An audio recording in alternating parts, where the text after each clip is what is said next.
Hello students, आज unit S block elements के part 18 में हम लोग लास्ट करेंगे इस यूनिट का। कल सीमेंट का डिस्कशन किया था लेक्चर नंबर 17 में और फॉर्मेशन के सारे केमिकल रिएक्शंस का स्टडी कर चुके हैं हम लोग।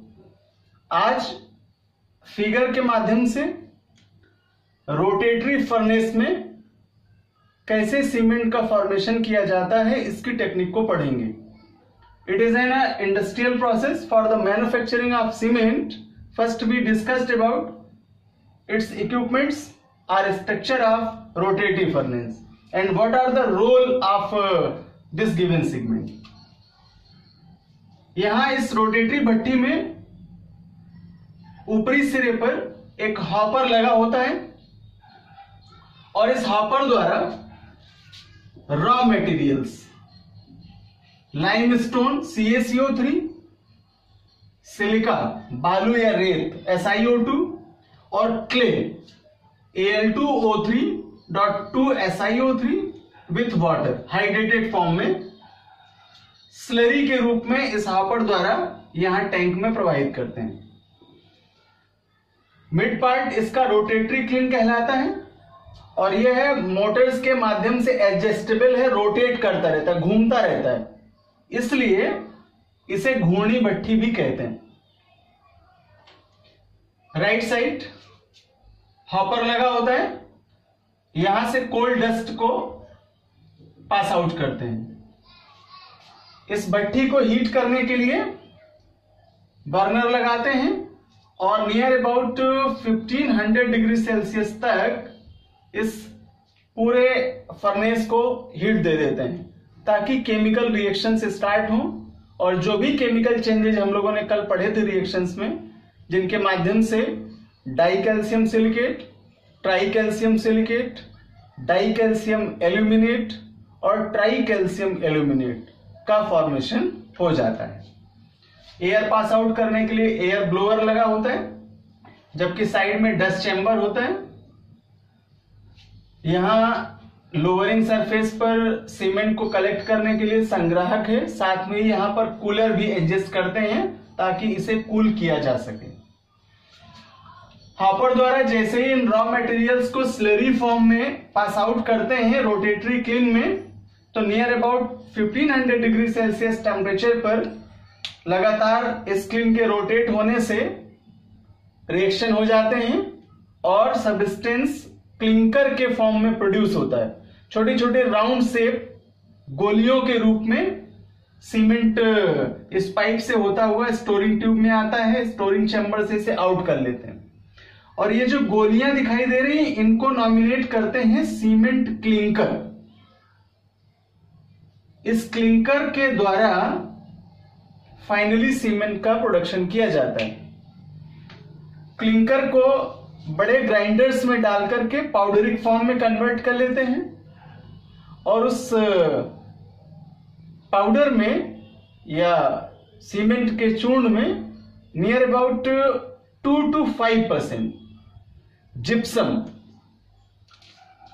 CaSO4.2H2 कैल्शियम सल्फेट डेकाहाइड्रेट को मिलाते हैं और इसे एयर टाइट बोरियों में सील पैक कर लेते हैं।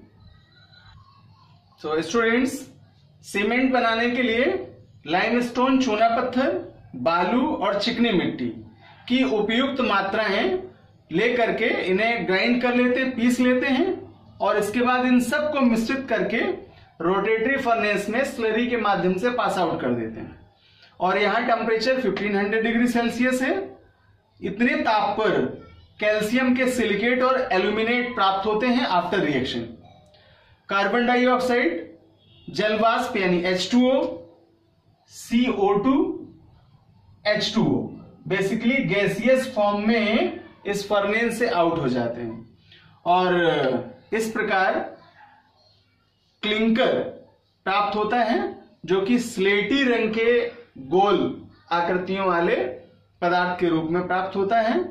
इसे ठंडा कर लेते हैं और इसमें 2 से 5% तक जिप्सम मिला करके इस मिश्रण को पीस लेते हैं और इस प्रकार पोर्टलैंड सीमेंट प्राप्त हो जाती है।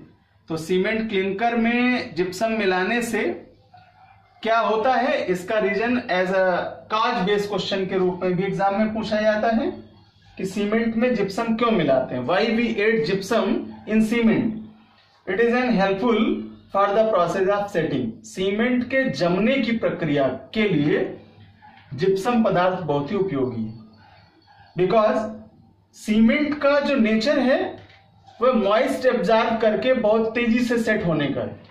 जल के साथ क्रिया करता है और जल से क्रिया करके वह तेजी से जम जाता है। इस प्रकार इस प्रोसेस को सीमेंट का जमना कहते हैं, सेटिंग ऑफ सीमेंट कहते हैं। तो अगर जिप्सम को न मिलाएं तो सीमेंट जल के संपर्क में आने पर बहुत ही जल्दी जम जाएगी और जो बनने वाले सब्सटेंस हैं उनकी मैन्युफैक्चरिंग नहीं हो पाएगी। इसलिए सीमेंट के जमने के समय को, टाइम पीरियड को कुछ थोड़ा सा इंक्रीज करने के लिए जिप्सम की बहुत ही लो क्वांटिटी, जैसा मैंने बताया आपको, नियर अबाउट 2% से 5% मात्रा जिप्सम की सीमेंट में मिला देते हैं, जिससे वह इसके जमने के टाइम पीरियड को कुछ इंक्रीज कर देता है और इस प्रकार सीमेंट से अलग अलग प्रकार के उपयोगी पदार्थों का निर्माण कर लिया जाता है। स्टूडेंट्स, सीमेंट और जल के मिश्रण को खुला छोड़ देने पर यह धीरे धीरे जम करके कठोर पदार्थ बना लेता है और इसी प्रक्रिया को सीमेंट का जमना कहते हैं।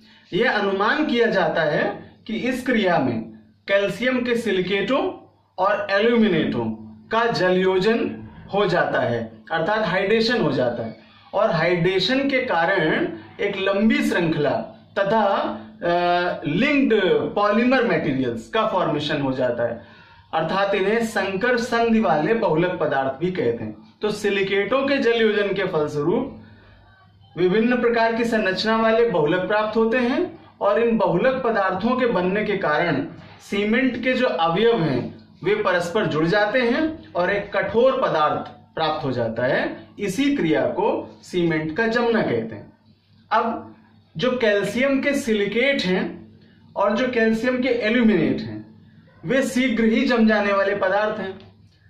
ऐसी स्थिति में अगर इसमें जल मिला दिया जाए तो ये तुरंत ही सेट हो जाते हैं। तो इसलिए इसके जमने के प्रोसेस के टाइम को इंक्रीज करने के लिए जिप्सम की कुछ क्वांटिटी का उपयोग कर लेते हैं। तो इस प्रकार सीमेंट उस शीघ्रता से नहीं जम पाती। तो फॉर्मेशन के बाद जानते हैं कि कौन सा उपयोग है सीमेंट का, कौन से पदार्थ हैं जो मैन्युफैक्चर किए जाते हैं। तो नॉर्मली हम लोग जान पाते हैं कि formation of buildings, formation of road आदि इत्यादि के लिए सीमेंट बहुत ही उपयोगी पदार्थ है। लेकिन यहाँ केमिस्ट्री में इनका उपयोग 3 फॉर्म में हम लोग पढ़ पाते हैं। वही सारे हैं सब्सटेंस जो हम देख पाते हैं इनकी मैन्युफैक्चरिंग में, लेकिन उन पदार्थों को वास्तव में क्या कहते हैं, उस प्रतिरूप को क्या कहते हैं, उसको समझ लेते हैं। पहला पार्ट है सीमेंट को एज ए मोर्टार यूज करते हैं। क्या है मोर्टार? यदि सीमेंट और सैंड यानी बालू या रेत के मिश्रण को 1:3 के रेशियो में 1:3 के अनुपात में लिया जाए और उसमें जल मिश्रित कर दिया जाए तो ये सभी पदार्थ जम जाते हैं और सेट हो जाते हैं। सेट होकर के कठोर पदार्थ का निर्माण करते हैं और उसी पदार्थ को कहते हैं मोर्टार। नाउ सेकेंड सब्सटेंस जिसे कंक्रीट कहते हैं, दूसरा उपयोगी पदार्थ है जो सीमेंट से निर्मित है और इसका नॉमिनेशन कंक्रीट के रूप में किया जाता है। क्या है ये, कैसे मैन्युफैक्चर होगा? तो इस पदार्थ में सीमेंट, बालू और स्मॉल पीसेस ऑफ स्टोन, पत्थर के छोटे छोटे टुकड़े जिसे बजरी कहते हैं, स्मॉल पीसेस ऑफ स्टोन का उपयोग करते हैं और वाटर मिलाने पर और इस सब्सटेंस को खुला छोड़ देने पर यह कुछ समय के पश्चात सेट हो जाता है, जम जाता है और इस प्रकार इस कठोर पदार्थ को कंक्रीट नॉमिनेट करते हैं। थर्ड इसका उपयोगी पदार्थ है रेनफोर्स्ड कंक्रीट। इसे प्रबलित कंक्रीट या प्रबलतम कंक्रीट कहते हैं और इसका मैन्युफैक्चरिंग कॉन्सेप्ट है सीमेंट, बालू और बजरी या स्मॉल स्टोन पीसेस को वाटर के साथ मिक्स करते हैं और इस मिश्रण को आयरन रॉड से बने हुए केज में या लोहे की सरियों के साथ मिश्रित करते हैं, तो यह जम करके बहुत ही मजबूत और कठोर पदार्थ का निर्माण करता है। इस पदार्थ को प्रबलित कंक्रीट या रेनफोर्स्ड कंक्रीट कहते हैं।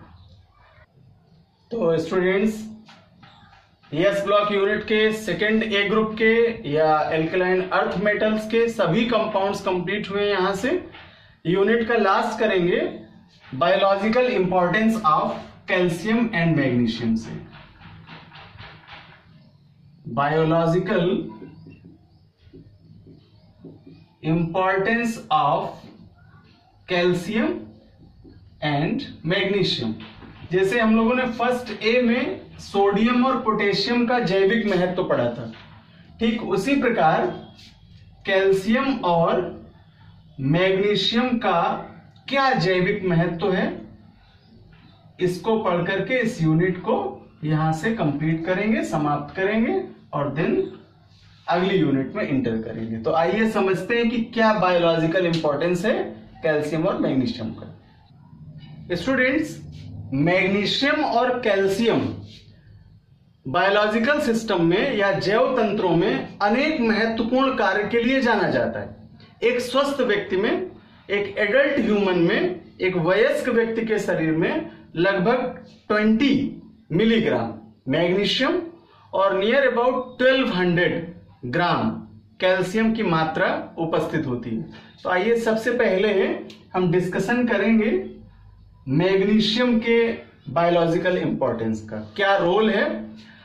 अकॉर्डिंग टू देयर क्वांटिटी, इसकी कम मात्रा में उपस्थिति है और वे सब्सटेंस जिनकी रिक्वायरमेंट कम है उन्हें माइक्रो न्यूट्रिएंट्स कहते हैं, लघु पोषक या सूक्ष्म पोषक तत्व कहते हैं।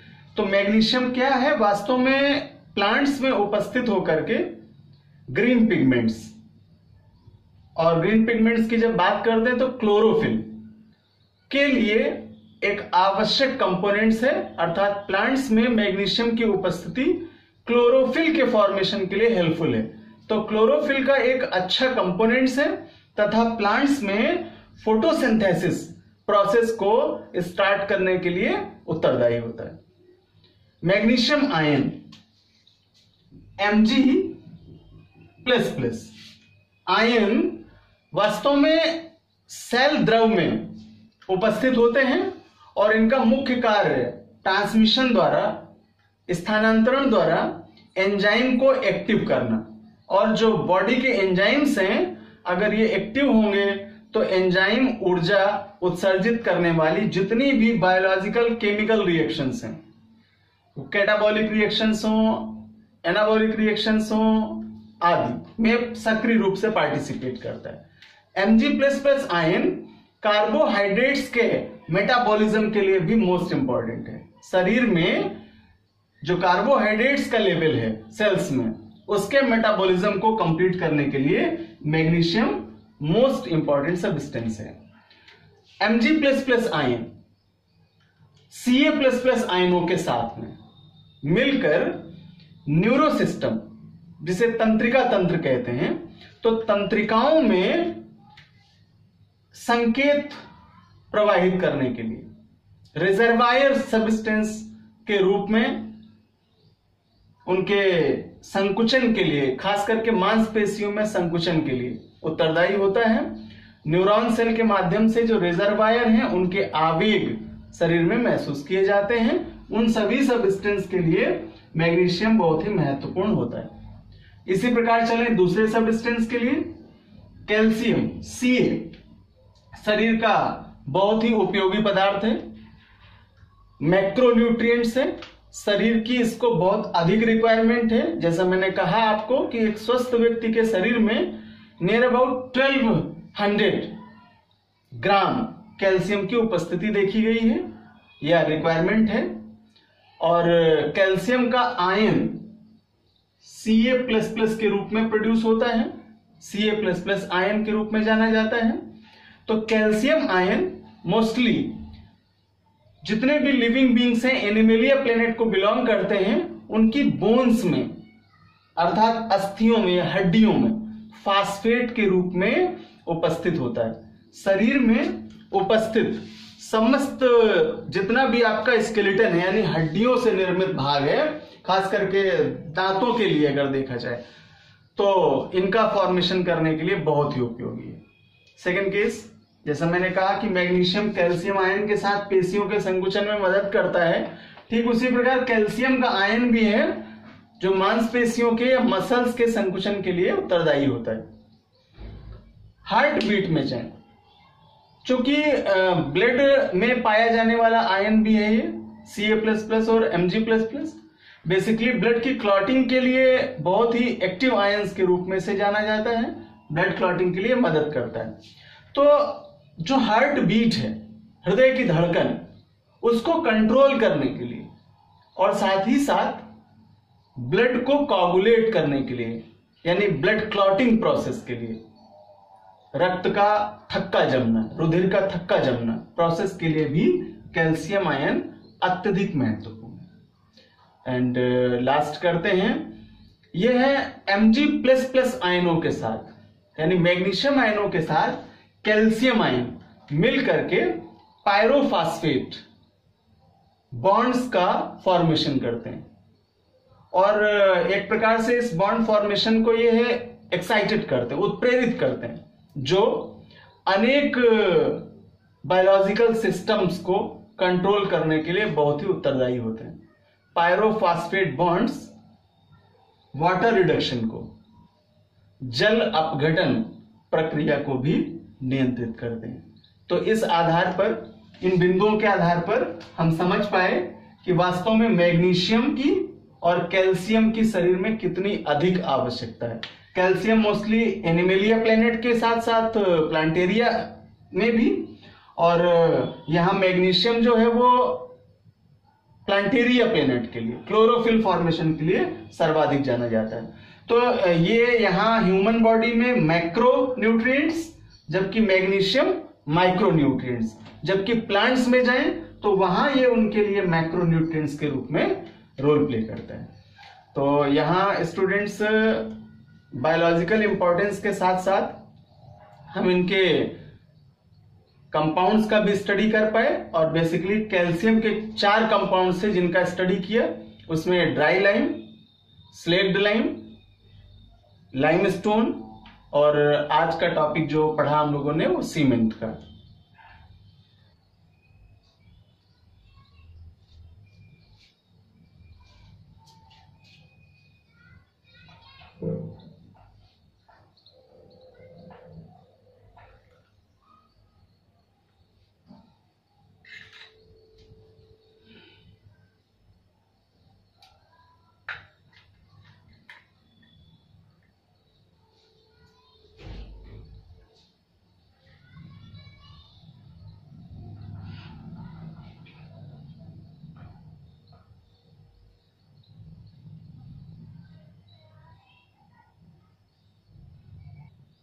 तो यहां से हम लोगों ने आज यस ब्लॉक यूनिट कंप्लीट किया है।